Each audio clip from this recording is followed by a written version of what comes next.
Wreaths Across America is a national movement with a mission to remember, honor, and teach about America's veterans by coordinating wreath-laying ceremonies the second Saturday of December at Arlington and cemeteries across the U.S. Beaumont's ceremony at Forest Lawn Cemetery definitely accomplished that mission.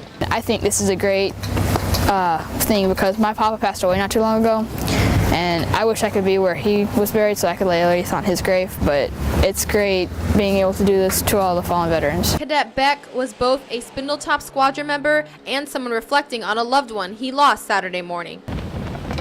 Beverly Linscombe's husband was a Navy veteran, and she felt it was important to take part in Wreaths Across America. I want to support the veterans, and this is one way of doing it. I had one put out at my grandson, which is in the Marines. He's over in Houston. The ceremonies across the U.S. all took place at the same time, noon Eastern time. Cadet Beck has been a member of CAP since he was 13 and easily explains his favorite part. Taking 6 flights and being able to be up in an airplane for 4+ solo flights, it's the greatest thing ever. If Beaumont's ceremony touched so many hearts, imagine all the hearts touched across the U.S. by Wreaths Across America. In Beaumont, Pilar Arias, 12 News HG. Meet baby Murphy, who was not expected to arrive on Leap Day. Then there's soon-to-be mom Jessica Cooper, whose wishes for her new son's birthday are coming true. We have a sense of humor in this family, and I want him to have a special birthday. Regardless of whether these parents plan to deliver them on February 29th in a leap year, they were quick to talk about how to celebrate the new baby boys' birthdays. Oh yeah, we're having 2 cakes every year. Gonna do it probably on the 28th every year, huh? Every year. And a big party every 4 years. Yeah, definitely. Dr. Brent Boss has been delivering babies for more than 20 years. He's seen parents try to carefully plan all sorts of birthdays, but when it comes to leap year babies, they're a little different. So the poor child has a birthday only every 4 years. That you save on birthday cake, you save on presents and decorations and things like that. Planned or not, there are 2 new moms and 2 new babies with lots of excitement.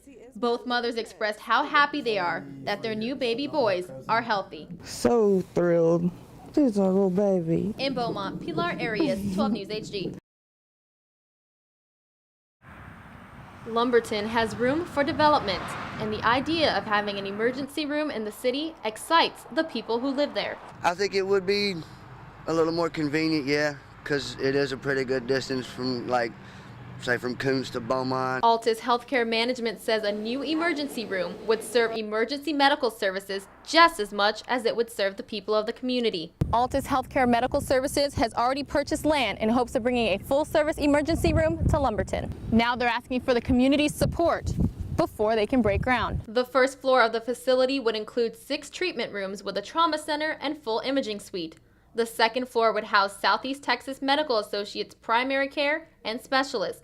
Emergency services would be provided 24 hours a day, 7 days a week, with physicians serving patients from 8 to 5. Their challenge is to physically drive patients to the Beaumont hospitals and have to wait for those patients and the time it takes and the gas it takes for them. One man has traveled as far as Houston for health care and thinks the convenience is a great idea. Yeah, when you break a leg or an ankle or something, it's nice to be able to go to a place within 10 minutes you're there and being worked on already. Altus has been serving Beaumont since 2007 and hopes to be serving people of Hardin County within the next year. In Lumberton, Pilar Arias, 12 News HG. Now to number 17,000 now, put him in 17.5. It's not the first time Jefferson County Sheriff's Office has hosted a seized vehicle auction, but so far it's been the one with the largest turnout. They didn't specify a drug, it just said it was seized. Buyers like Glenn Falk showed up in droves to see what they could score.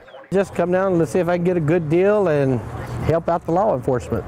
Most vehicles for auction were seized by Jefferson County from drug dealers, but Chief Deputy Ron Hobbs says the money goes to pay for police cars and other things the department needs so taxpayers don't have to. If we can take their criminal proceeds and turn them into police cars or support for our drug dogs or our SWAT team, the different things that we do with this money, we think that's a good thing. The highest selling consumer vehicle here at auction is this 2005 Nissan Titan. The buyer got away with it for $9,400. As for Falk, he had this to say after his first auction buying experience. It's exciting. like I say, it's a gamble buying a truck that you don't know what's wrong with it or if it's good or bad. So, like I say, I'm a gambling man, and it's going to a good cause. Although he ended up spending a little more than he intended to bargain for, he's still happy with his purchase of a 2004 Dodge pickup that he got for $7,500.